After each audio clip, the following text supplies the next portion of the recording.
Hello everyone. Today we are discussing about the topic representative elements. We know the periodic table of elements is a tabular display of the chemical elements which are arranged by atomic number. The structure of the table shows periodic trends. The 7 rows of the table called periods generally have metals on the left and non-metals on the right. The columns called groups contain elements with a similar chemical behavior. Specific regions of the periodic table can be referred to as blocks. Elements are assigned to blocks by what orbitals their valence electron lie in. The S block consists of first two groups, alkali metals and alkaline earth metals. The P block consists of last 6 groups, 13 to 18, and the D block consists of group 3 to 12. The F block often offset below the rest of the periodic table and has no group numbers and comprises most of the lanthanides and actinides.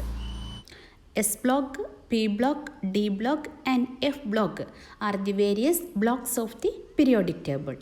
The elements of group 1 and 2 and from 13 to 17 of the periodic table are called representative elements or normal elements. Thus, these are the elements which constitute the S block and the P block, excepting the noble gases of the periodic table. Next, we can discuss about hydrogen. It was the first element in the periodic table and has an electronic configuration 1s1. Hydrogen is the most abundant element in the universe. Also, hydrogen is the most abundant element in the solar atmosphere. It is also very abundant in Jupiter and Saturn. It is the third most abundant element on the surface of the Earth. It found in the combined form.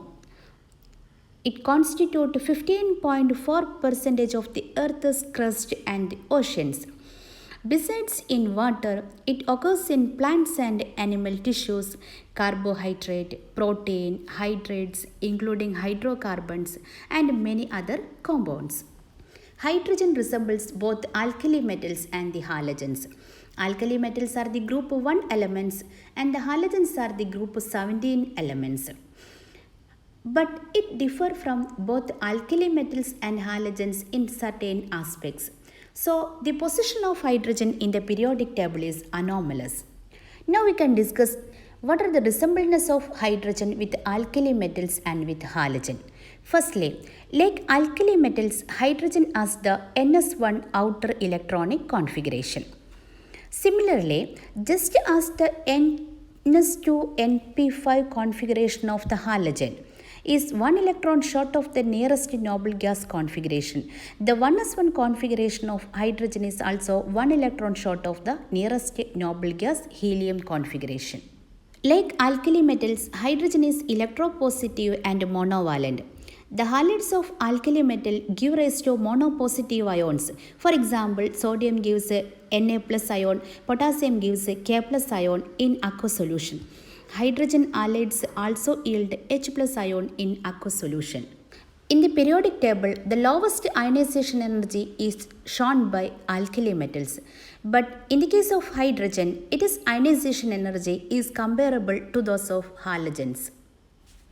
We know alkali metals are more reactive. The alkali metals combine with halogens, oxygen and sulfur to form alkali halides, oxides and sulfates respectively. Hydrogen also yield hydrogen halides, oxides and sulfate very easily. Alkali metals show only +1 oxidation state, but in the case of hydrogen, it shows -1 oxidation state. The halogen form the mononegative halide ion. Hydrogen can also form the mononegative ion H-. Just as halogens combine with the strongly electropositive elements to form their ionic halides, hydrogen forms ionic hydrates, for example, sodium hydrate, calcium hydrate, etc. We know alkali metals are good reducing agents. Similarly, hydrogen also a good reducing agent. Alkali metals form ionic compounds. Like halogen, hydrogen forms covalent compounds with non-metals. The halogen form their diatomic molecules, hydrogen also form the diatomic molecule. These are the various resemblances of hydrogen with alkali metals and with halogens. At the same time, hydrogen shows certain differences too from alkali metals. This includes the ionization energy of hydrogen is higher than those of the alkali metals. Hydrogen can form mononegative ion, but alkali metals show only positive ions.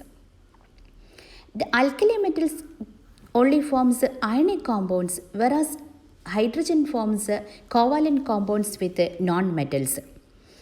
Hydrogen is gaseous at room temperature and forms a diatomic molecule. Similarly, at the same time, hydrogen shows certain differences too from halogens.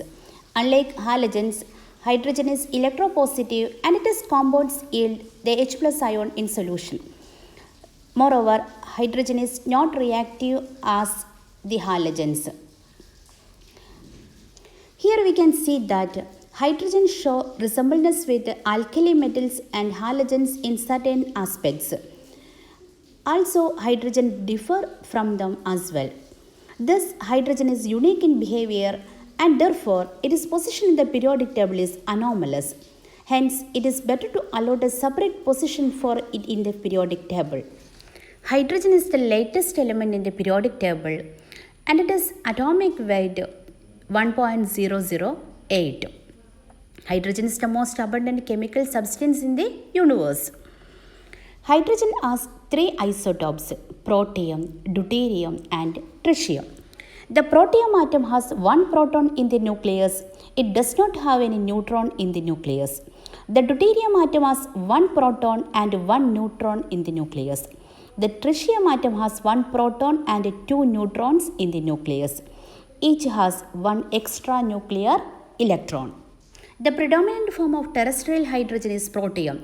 Terrestrial hydrogen contains 99.9844% of protium, 0.0156% of deuterium and traces of tritium, only about 1 atom per 10 raised to 18 atoms of protium. Tritium is radioactive and is a beta emitter. Since the isotopes have same electronic configuration 1s1, they have almost identical chemical properties but differ in their rates of reactions, mainly due to their different bond dissociation enthalpies. They differ in physical properties due to their large mass differences. Now we can discuss about another topic, orthohydrogen and parahydrogen. Molecular hydrogen occurs in two isomeric forms. These are called orthohydrogen and parahydrogen. In a molecule of dihydrogen, two hydrogen atoms are linked by a covalent bond. If we neglect small proportions of deuterium and tritium which may be present, each hydrogen atom consists of one proton and one electron. Just as in the case of an electron, a nucleon also possesses the property of spin. Thus, each proton has a spin and is associated with a spin quantum number 1/2.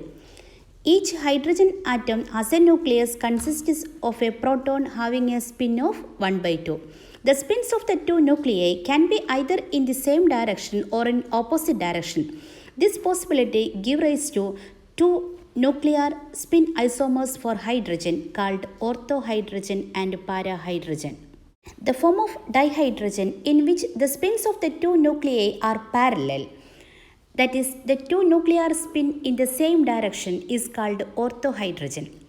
In such a nuclear spin state, the total spin for the molecule is 1/2 plus 1/2 is equal to 1, so that it is called a triplet state, since the spin multiplicity 2i plus 1 is equal to 3. The spin multiplicity is equal to 3 means that in orthohydrogen, the spin angular momentum vector has 3 orientation with respect to any direction, generating 3 nuclear energy state with m is equal to +1, 0 and -1. In the absence of an external magnetic field, all these 3 nuclear states are degenerate. That is, the population of the molecule of orthohydrogen would be same in all the 3 energy states. the form of dihydrogen in which the spins of the two nuclei are antiparallel, that is, the two nuclei spins in different direction, is called parahydrogen. In such a nuclear state, the total spin for the molecule is 1 by 2 minus 1 by 2 is equal to 0, so that it is called a singlet state. Here the spin multiplicity 2i plus 1 is equal to 1. This means that in parahydrogen, the spin angular momentum vector has just one orientation with respect to any direction, generating only one nuclear energy state with m is equal to 0. Hence, the population of all the molecules of parahydrogen would be in the single energy state. Ordinary hydrogen is an equilibrium mixture of orthohydrogen and parahydrogen. The equilibrium lies more to the left or relatively higher temperature, but it shifts to the right upon lowering the temperature. The proportion of parahydrogen increases with the decrease in temperature, because the single energy state of parahydrogen is of lower energy than the three degenerate states of orthohydrogen. Thus, at extremely low temperature, hydrogen molecule would mostly occupy the lower energy state and thus exist as parahydrogen. That is, at low temperature, parahydrogen is favored energetically. With increase in temperature, more and more molecule get excited to the three higher energy degenerate state. At about 300 Kelvin and above, the three higher energy state and the one lower energy state are occupied by the molecule to almost the same extent, resulting in the 3:1 mixture of orthohydrogen and parahydrogen. So, the parahydrogen can be prepared by absorbing ordinary hydrogen on activated charcoal in a quartz vessel and then lowering the temperature to below 20 Kelvin. But it is impossible to get pure orthohydrogen at any temperature. However, at 300 Kelvin or higher the temperature, the presence of material containing the unpaired electrons such as oxygen, nitrogen oxide, iron and nickel can catalyze the conversion of the para form to the ortho form to yield more or less pure orthohydrogen. Today we have discussed about hydrogen, the position of hydrogen in the periodic table, comparison of hydrogen with alkali metals and halogens, isotopes of hydrogen, and ortho and parahydrogen. I think it will be helpful for you. Thank you.